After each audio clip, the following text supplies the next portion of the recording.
Mary McLeod Bethune, born near Maysville, South Carolina on June 10, 1875, on a rice and cotton farm. Mary J. McLeod was the 15th of 17 children, some of whom had been sold into enslavement.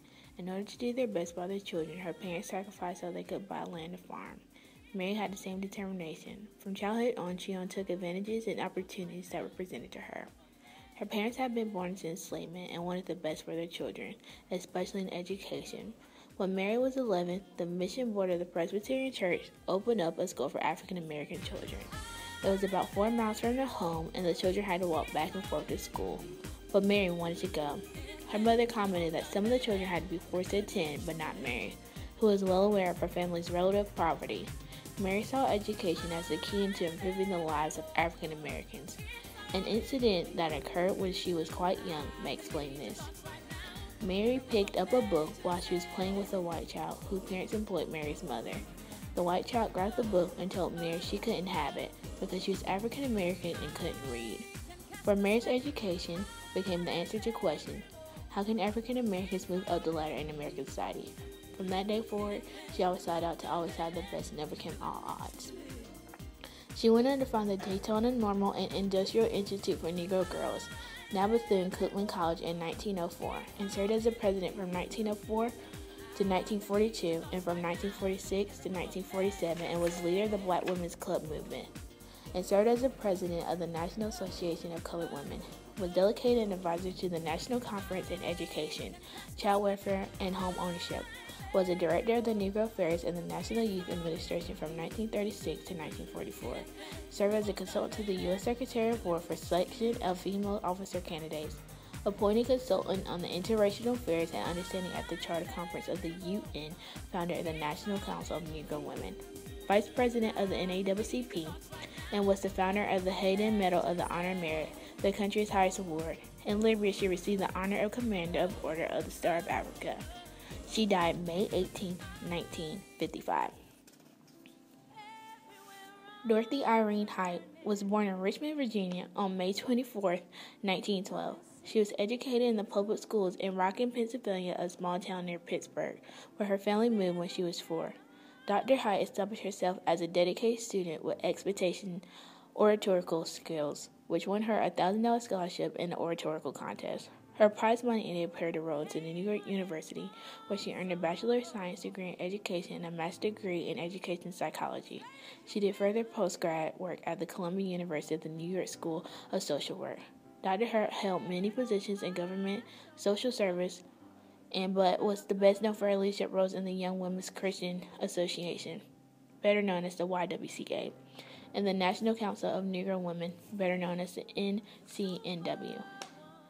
At the YWCA, Dr. Height rose rapidly through the ranks of posts with the Harlem WYCA in New York City to several staff positions of increasing responsibility in the organization. Over years at the YWCA, Dr. Height was proudest of her efforts to direct the attention of the organization to issues of the racial justice. During the YWCA 1946 convention, Dr. Height coordinated the introduction of policy to integrate its faculties nationwide and was elected by National Interracial Education Secretaries of Organization. In 1965, the YWCA, Dr. Height, the first director of its new Center of Racial Justice. In 1970, the YWCA's National Convention adopted the One Imperative, to thrust our collective power towards the elimination of racism wherever it exists by any means necessary. Dr. Height's ongoing affiliation with the NCNW began with her meeting with Dr. McLeod Bethune, founder and president of the organization, on November 7, 1937. Dr. Height referred to her as the turning point of her life. So she began her lifelong affiliation with the NCNW, working closely with Ms. Bethune at first. As the fourth elected president of the organization from 1957 to February 2, 1998. And as the chairperson of its board of directors and president emeritus since 1997. As NCNW president, Dr. Height helped organize and coordinate the 1963 March on Washington, with Dr. Martin Luther King, Jr., Roy Wilson, Whitney Young, A. Philip Randolph, and others participated in the virtually all major civil and human rights efforts in the 1960s, 70s, and 1980s. She was the forefront of the quest and advocacy for women's rights to fulfill equal employment, paid education in the United States, countries, and throughout the world. and her selfless determination and extraordinary leadership in advancing women's rights, her dedication to the liberation of Black America, Dr. Height fulfilled the dreams of her children and mentor, Mary McLeod Bethune. She exemplified democracy at its very best and is a true role model for everyone.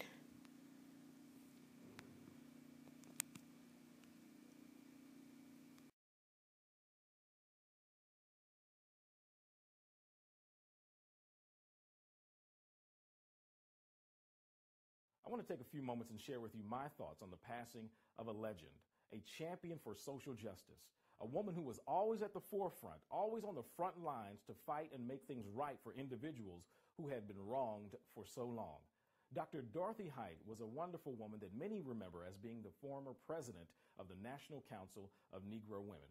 Just a few short years ago, I had an opportunity to meet with her up close and personal as I was covering a conference in New York City for a radio station that I was working for at the time.